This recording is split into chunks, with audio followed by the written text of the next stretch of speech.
ත්‍රිවිධ හමුදා සමාජිකයින්ගේ විශ්‍රාම වැටුප් හිමිකම් සේවා කාලයේ දීර්ඝ කිරීමේ යෝජනාව හේතුවෙන් ඔවුන් අතර ඇති වී ඇති ගැටලුකාරී තත්ත්වය පිළිබඳ මෙම සභාවේ අවධානය යොමු කරනු කැමැත්තෙමි. මේ වන විට යුද හමුදා සෙසු නිලයන්ට අදාළ විශ්‍රාම වැටුප් හිමිකම් සේවා කාලය වසර 22ක් ලෙස පවතිනවා. ඊට වඩා කාලයක් සේවය කළ යුතු වන්නේ විශේෂ වෘත්තීය නිපුණතාවයක් සහ සේවා අවශ්‍යතාවයක් සහිත ඉතා සුළු පිරිසක් පමණි.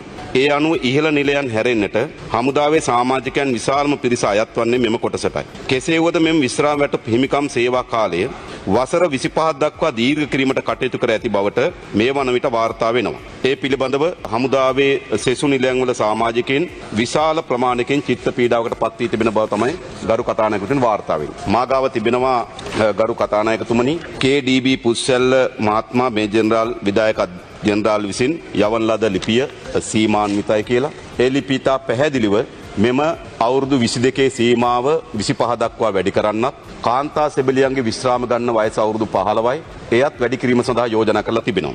ඒ විතරක් නෙවෙයි ආරක්ෂක අමාත්‍යාංශයේ මාලිකා කරවිට කියන සහකාර ලේකම්වරිය නාවික හමුදාපතිවරයාටත් ගුවන් හමුදාපතිවරයාටත් ඒ පිළිබඳව වාර්තා ඉල්ලලා ලිපි යොමු කරලා තිබෙනවා. ඒ අනුව ඉතා පැහැදිලි මේ සොල්දාදුවන්ගේ විශ්‍රාම යන කාලය දීර්ඝ කිරීම සඳහා ආණ්ඩුව තීන්දුවක් අරන් තිබෙන බව.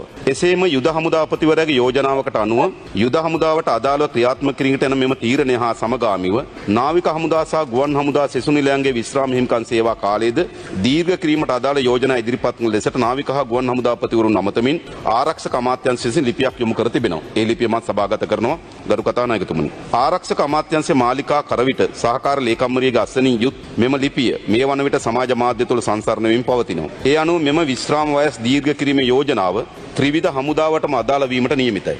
විශේෂයෙන් හමුදා සේවය සැලකෙන්නේ දිනකට පැය 24ක රාජකාරී කාලයක් ලෙසයි. ඒ අනුව පොදු රාජ්‍ය සේවය විශ්‍රාම හික්මන් ලැබීම වෙනුවෙන් සේවය කළ යුතු කාලයට සාපේක්ෂව අඩු කාලයක්. එනම් වසර 22ක් වැනි කාලයක් හමුදාවේ රාජකාරී කර තිබීම විශ්‍රාම වැටුප් ලැබීම සඳහා සුදුසුකම් සම්පූර්ණ කිරීමක් ලෙස සැලකුණා. මේ දක්වා වසර 22ක සේවා කාලයක් සම්පූර්ණ කර විශ්‍රාම ලැබූ හමුදාවේ සෙසු නිලයන්ට අදාළ නිලධාරීන්ට එදින සිටම පූර්ණ විශ්‍රාම වැටුපක් හිමිවුවත් නව තීරණය අනුව විශ්‍රාම ලැබීම සඳහා තවත් අමතර අවුරුදු 3ක කාලයක් ඔවුන්ට ගත කිරීමට සිද්ධ වෙනවා. විශේෂම ගරු කතානායකතුමනි මේ හමුදා සොල්දාදුවන් තමගේ නිවසක් ඉදි කර ගැනීම වෙනුවෙන් හෝ වෙනත් කටයුත්තක් වෙනුවෙන් විශාල ලෙස බැංකු ණය අරගෙන තිබෙනවා. එනිසා ඔවුන්ට ලැබෙන කුඩා පඩිපතක්. නමුත් ඔවුන්ට අවුරුදු 18න් බැඳුනොත් 40න් විශ්‍රාම යන්න පුළුවන්.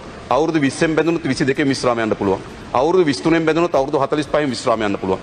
ඊට පස්සේ නැවත ඔහුට ආදායමක් ලබා ගත හැකි වෘත්තියක නිරෙන්න පුළුවන්. ඒ නිසා ඔවුන්ගේ ආර්ථිකයත් එක්ක මේ කරුණ ගැට ගැහිලා තිබුණා කතානායකතුමනි. හුදු 22ද 25ද කියන එක නෙවෙයි. ඔවුන්ගේ ආර්ථිකයේ ඉතුරු කොටස සම්පූර්ණ කර ගැනීම සඳහා මේ 22කින් විශ්‍රාම යාම ඉවහල් වී තිබුණා. සාමාන්‍යයෙන් වයස අවුරුදු 18ක් සම්පූර්ණ වීමත් සමග හමුදා සේවයට එක්වන අවස්ථාවලදී හමුදා සමාජිකයෙකුට වසර අවුරුදු 40 සම්පූර්ණ වීමෙන් පසුව විශ්‍රාම යාමට හිමිකම් තිබෙනවා. ඔවුන් බොහෝ දෙනෙක් ජීවිතය සැලසුම් කරගන්නේ ඔවුන් සේවයට එක්වන විට පැවති මෙම පූර්ව සේවා කොන්දේසි වලට අනුවයි. විශ්‍රාම ලැබීම ආසන්නයේ සිටින බොහෝ දෙනෙකුට නව තීරණය සමග විශ්‍රාම හිමිකම් සේවා කාලය දීර්ඝ වීම හේතුවෙන් ඔවුන්ගේ ජීවිත සැලසුම් අවුල් සහගත තත්ත්වයට පත් වී තිබෙනවා. මේ තත්ත්වය පිළිබඳ ගරු අමාත්‍යතුමා මේ අදාළ ප්‍රශ්න වල පිළිතුරු ලබා දෙනවා තමයි මා බලාපොරොත්තු වෙනවා. විශේෂයෙන්ම ගරු කතානායකතුමනි මා නැවත අවධානය යොමු කරන්නේ මේ හමුදා සොල්දාදුවන් 22කින් විශ්‍රාම ගියාට පසුව ඔවුන්ගේ ජීවිතේ නැවත අධීරයක් ඔවුන්ට යාමට ඉඩකඩ තිබෙනවා. නමුත් දැන් මේක බොහෝ විට සාකච්ඡාව තිබෙන්නේ විශේෂයෙන්ම පාරිතෝෂික දීමනා දෙන්න ඕන මේ ඉවත් වෙන අයට. ඒ නිසා මේ පාරිතෝෂික දීමනා ලබා දීම සඳහා අවශ්‍ය මුදල් නැති නිසා මෙය දීර්ඝ කිරීම කරනවාද කියන බලවත් සැකේ තිබෙනවා. ඒ නිසා ගරු අමාත්‍යතුමා මේ පිළිබඳ පිළිතුරු ලබා දෙවි. යුද හමුදාවේ විශ්‍රාම වැටුප් ලැබීම සඳහා සේවය කළ යුතු වසර 22 සීමාව 25 දක්වා ඉහළ දැමීමට පදනම් වූ හේතු කවරේද? සේවය රැඳීමට අවශ්‍ය කෙනෙකුට වසර 25ක් රැඳීමට අවසර දී වසර 22 කාලය සම්පූර්ණ කළ හමුදා සමාජිකයන්ට පෙර පරිදිම විශ්‍රාම වැටුප් හිමිකම ලබා දීමට පියවර ගත නොහැකිද? යුද හමුදා සමාජිකයන්ට අදාළ වූ විශ්‍රාම වැටුප් හිමිකම් ලබන සේවා කාලයට අදාළ කොන්දේසි ඉදිරියේදී නාවික හා ගුවන් හමුදා සෙබළුන් සඳහාද ප්‍රයෝග කරගන්න උත්සාහ කරන්නේද?